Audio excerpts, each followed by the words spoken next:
नमस्कार, रेशूज किचनमध्ये आपल्या सर्वांचे खूप खूप मनापासून स्वागत। आज आपण लिंबूमध्ये गूळ घालून मस्त चटपटीत व पौष्टिक अशी रेसिपी बनवणार आहोत की तुम्हा सर्वांना नक्की आवडेल। चला तर मग रेसिपीला सुरुवात करूया। तर त्यासाठी आपल्याला इथे जे लिंबू घ्यायचे आहेत ते एकदम पिकलेले पिवळे लिंबू घ्यायचे आहेत। हिरवे म्हणजे कच्चे लिंबू चालणार नाहीत, शिवाय यावरती डाग नसले पाहिजेत असे डाग विरहित लिंबू आपल्याला इथे घ्यायचे आहेत। व सर्वात महत्त्वाची गोष्ट म्हणजे कागदी लिंबू म्हणजेच पातळ सालीचे लिंबू आपल्याला इथे वापरायचे आहेत। तर इथे मला लिंबूच्या फोडी मिळालेल्या आहेत। आमच्या इथे गणपतीचा कार्यक्रम होता व इतक्या लिंबूच्या फोडी शिल्लक राहिलेल्या होत्या, तर मैत्रिणी मला बोलल्या की याचं तूच काहीतरी बनवशील। तर या छान अशा लिंबाच्या फोडी मिळालेल्या आहेत, तर म्हटलं चला याची रेसिपी आपण तुमच्यासोबत सुद्धा शेअर करूया। तर आता या फोडींमध्ये ह्या लिंबाच्या बिया तशाच राहिलेल्या आहेत, त्या आपल्याला काढून टाकायच्या आहेत। नाहीतर काय होतं, या बियांचा कडवटपणा जो आहे तो आपल्या रेसिपीमध्ये उतरू शकतो। तर हे पहा, या पद्धतीने आपल्याला या सर्व बिया काढून टाकायच्या आहेत। तर आता या सर्व लिंबाच्या फोडीतल्या बिया आपण काढून टाकूया। तर हे पहा, सर्व बिया काढून टाकलेल्या आहेत। आता यानंतर इथे मी छोटीशी गुळाची ढेप घेतलेली आहे।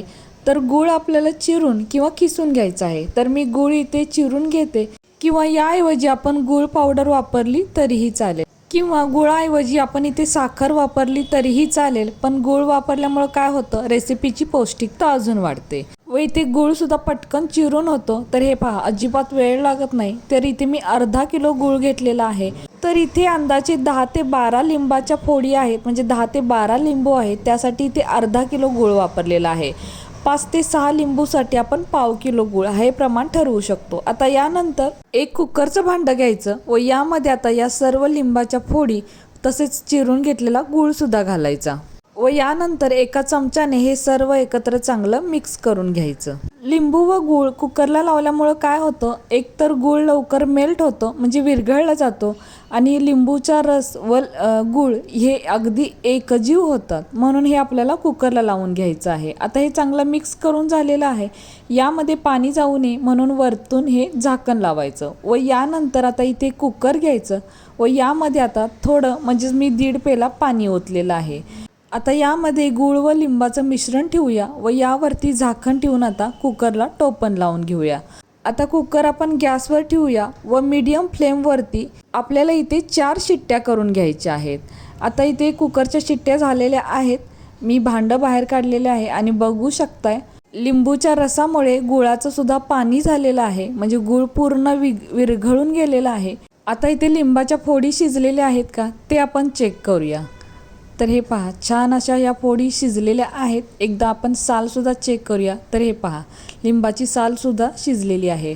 आता यानंतर काय करायचं, ही जी लिंबाची फोडं आहेत ना ती यामधून आपण गाळून घेऊयात। तर इथे सर्व लिंबाच्या फोडी गाळून घेतलेल्या आहेत आणि इथे फक्त गुळाचा पाक शिल्लक राहिलेला आहे। आता यानंतर गॅसवर एक कढई ठेवायची व यामध्ये आता लिंबूचा रस व गुळाचं मिश्रण ओतायचं। तर याला आता चांगली एक खळखळून उकळी आणायची आहे। तर सुरुवातीला गॅस थोडा मोठाच ठेवायचं। तर हे पहा, पटकन याला उकळीसुद्धा आलेली आहे।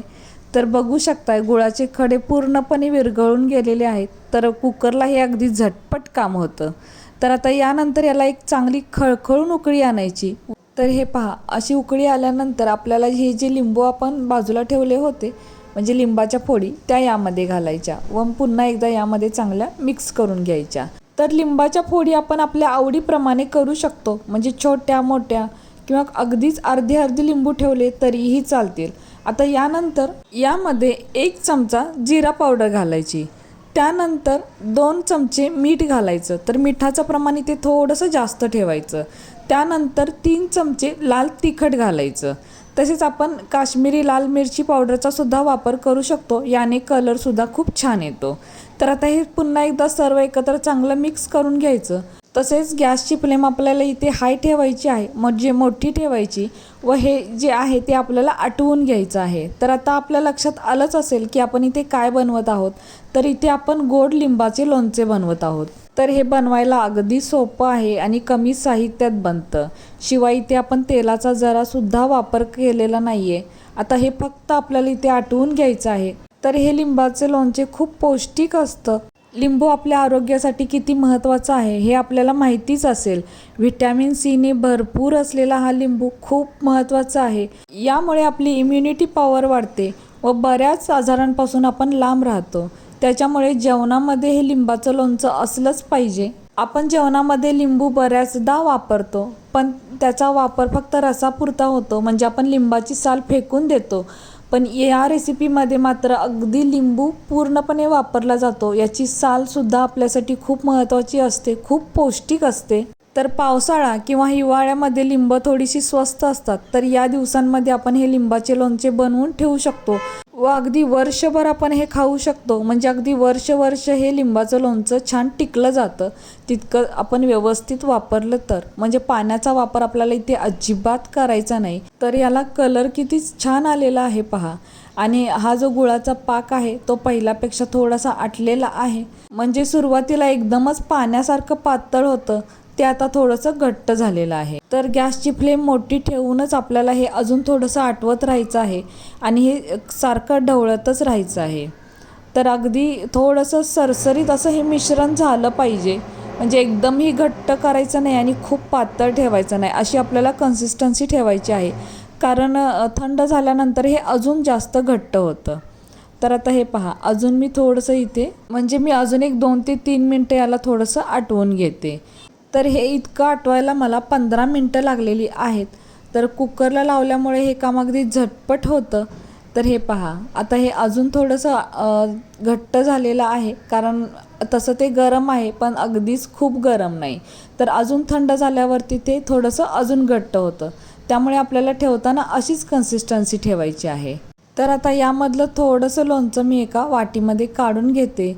तर बघू शकताय काय कलर इथे मस्त आलेला आहे, अगदी अप्रतिम कलर आलेला आहे व दिसतानाच ते किती सुंदर दिसतं, अगदी तोंडाला पाणी सुटतं, हो ना.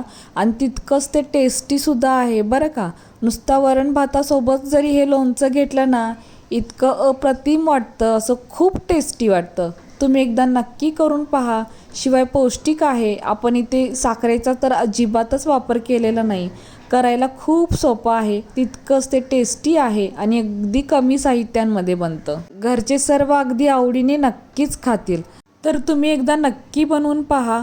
खूप टेस्टी आहे, पौष्टिक आहे आणि बनवायला जास्त वेळसुद्धा लागत नाही. तर कशी वाटली तुम्हाला ही आजची रेसिपी जर तुम्हाला आवडली असेल तर आपल्या माणसांसोबत नक्कीच शेअर करा. आणि हो, व्हिडिओ जर तुम्हाला आवडला असेल तर प्लीज आपल्या या व्हिडिओला एक लाईक नक्कीच करा. नवीन असाल तर चॅनलला सबस्क्राईब करा, सोबत बेल आयकॉन प्रेस करा, म्हणजेच मी बनवलेले असेच नवनवीन रेसिपी सर्वात आधी तुम्हाला मिळतील. आता पुन्हा भेटू अशाच एका नवीन रेसिपीसोबत.